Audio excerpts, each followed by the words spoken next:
अस्सलामुअलैकुम आदाब नाजरीन, आप देख रहे हो काबिरू CN अपडेट और मैं हूं शेख शबीर अहमद। नाजरीन, आज से कुछ दिन कबल जिला रामबन की तहसील राजगढ़ की पंचायत कुमीत के अंदर महकमा जंगलात के कुछ नामनिहाद गार्डों ने लोगों को बहुत ज्यादा तंग करना शुरू किया हुआ है। इसी सिलसिले में पंचायत कुमीत के लोगों ने हमारे साथ बात करते हुए अपनी फरियाद में कहा कि मुतलका महकमा के कुछ मुफाद परस्त अधिकारियों ने लोगों से मनमर्जी से लूट खसूट शुरू की हुई है और रिश्वत भी लेते हैं और जंगलात को भी तबाह करते हैं। तहसील राजगढ़ में आने वाले तमाम जंगलात को मुतलका महकमा में काम कर रहे चंद अफराद ने अपनी जाती मलकियत समझा हुआ है। वहां के मुकामी लोगों का कहना है कि वहां पर लोगों से 5,000 से लेकर 10,000 रुपए की रिश्वत ली जाती है और जंगल को भी अपनी मनमर्जी से बेचा जाता है।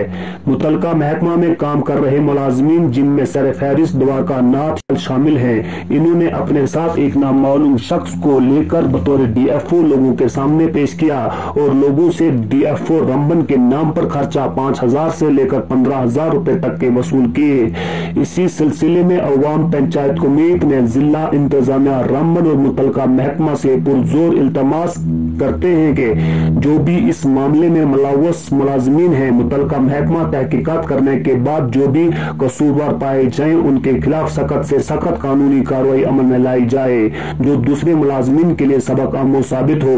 आज की रिपोर्ट में फिलहाल इतना ही। मजीद जानकारी के लिए आइए समाप्त करते हैं हमारी ये खास रिपोर्ट। शेख शबीर को दीजिए इजाजत। वस्सलाम। क्या आपका? रंजीत। कहाँ रहते हो? द्रमण में। बाप का नाम क्या है? बागमल। तो आप कल कुछ से द्वारकानाथ गार्ड के साथ थे? हाँ, कल आया था मैं कचौड़ नीलमन में। हाँ, किस हाँ। लिए आए थे? तो बोलने लगा भाई ऐसे ऐसे जाना स्लीपर जब्त करने, तो तू चल। तो उसने मेरे को मार्क्स भी दिया। तो मैंने उसको बोला भाई सर मैं नहीं आ सकता हूँ, ऐसे ऐसे भाई सब मुझे जानते हैं, तो कल मेरे को बोलेंगे कि भाई तू क्यों आया था इसके साथ। तो बोलने लगा मैं तेरे को मार्क्स दूंगा तो वो ये लगा के तेरे को कोई नहीं पहचानेगा। ठीक। तो इसलिए तो स्नीबर पकड़ के आपको पता था भाई किसके स्नीबर थे, पकड़ रहे थे? किसी बंदे का नाम था आपको पता? हाँ, किसका? किसी ये नहीं है फुलदेन। हाँ। तो बोलने लगा शादीलाल को भी ये बात उसने बोली, इधर वो आगा मैं ठीक। भाई उसके घर में जा रहा हूँ, तूने कुछ पैसे वैसे खाए? तो शादीलाल बोलने लगा मैं कुछ नहीं खाया। तो उसको बोलने लगा फिर मैं जाऊँ? शादीलाल उसको बोलने लगा जा। ठीक जी। तो फिर आगे एक इधर गाड़ी में एक कैंची एक भी पकड़ी उसने। ठीक। तो उधर से एक बोतल आई है। ठीक। तो घर घर में गया, इधर भी कभी एक के घर में जाने लगा, बोलने लगा हाँ ये मेरे साथ मेरे के लिए। मेरे को तो उसने मास्क दे दिया था, ये फॉरेस्टर का बंदा है तो कुछ पिछला लेना देना है हमारा तो वो दो। ठीक। इधर 2-4 घरों में गया, कहीं पहले का पैसा था। एक मिनट। जब द्वारकानाथ गार्ड ने मुझे फ़ोन किया कि पैंच साहब आप नीचे आओ, मस्जिद के नीचे जो आपकी फ़ाइल है वो मैंने परमिशन नहीं बनाई, आप अपनी फ़ाइल वापस ले सकते हो। जी सर। तो जब उसने मेरे लिए फ़ोन किया तो आपने क्यों इनकार क्या कर दिया कि पेंच नहीं पेंच को नहीं मत बुलाओ? पहले मेरे को बोलने लगा कौन कौन तेरे को जानते हैं। तो सर आप भी मेरे को जानते थे? जानता था। तो मैंने सोचा शायद मैं पहचान लेंगे, तो तभी मैंने बोला था। नहीं अभी हंस क्यों रहे हो? मुंह बंद करके बात करो सीधा। ठीक। फिर उसके बाद अगर मैं वहां पर आया, ठीक है, आपने जो किया जी, फिर आप पीछे के लिए निकल गए। जैसे आपने मुझे देखा, मैंने सोचा गार्ड साहब के पास मैं जाऊंगा, गार्ड साहब मेरे साथ बात करूंगा। आप प्रोटेक्शन गार्ड थे जी, द्वारकानाथ ने आपको बनाया था जी। जब मैं आपके पीछे आया जी, मैं द्वारकानाथ गार्ड को लेकर, आप वहां से किस तरफ के निकले थे? मेरे को बोलने लगा पीछे नाले में कहीं कुछ लगा है स्लीपर, उधर जा, मार के पहन दिया था मेरे को। तो उधर उस पे ऊपर DFO लिख देना तू। तो मिशन क्या था? मिशन का मतलब ये हो गया कि अगर आपने नग पकड़ना था तो इसका आपको क्या मिलना था और द्वारकानाथ गार्ड को क्या मिलना था? तो बोलने लगा भाई पैसे वैसे ले जाएंगे तो आगे बात। कितने कोई पता नहीं, फिर 10,000 लेता, 5 लेता। तो आपको कितना माना था? वो क्लियर नहीं माना था भाई, इतना मैं तेरे को दूंगा।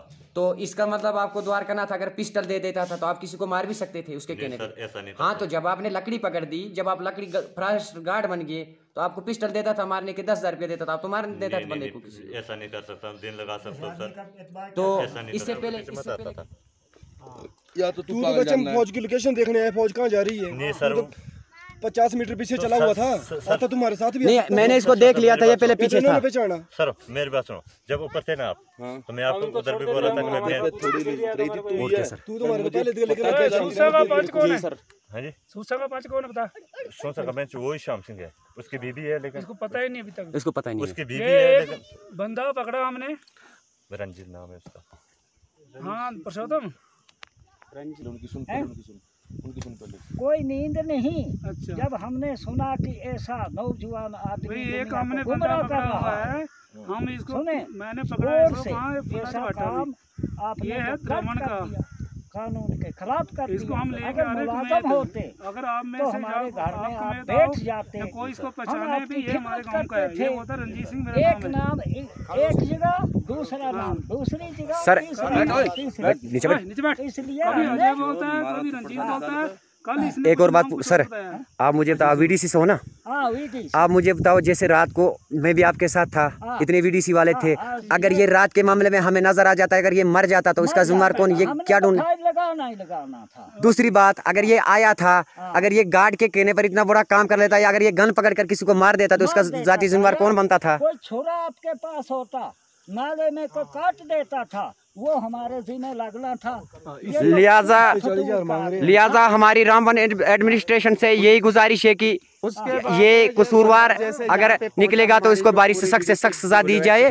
आर्मी पुलिस इसके पीछे लगी थी और ये रात के वक्त में लोगों को डराया और धमका रहा था और 40,000 पैसे भी मांग रहा था कि मैं फॉरेस्टर का गार्ड हूँ। तो लिहाजा अभी ये गार्ड नहीं है, कल ये कुछ और भी बन सकता है, इसको कड़ी से कड़ी सजा दी जाए। पूरा शक इस वक्त है कि ये मिलिटेंट भी बन सकता है। हाँ, ऐसी गलत हरकतें, इसकी जमानत। शुक्रिया।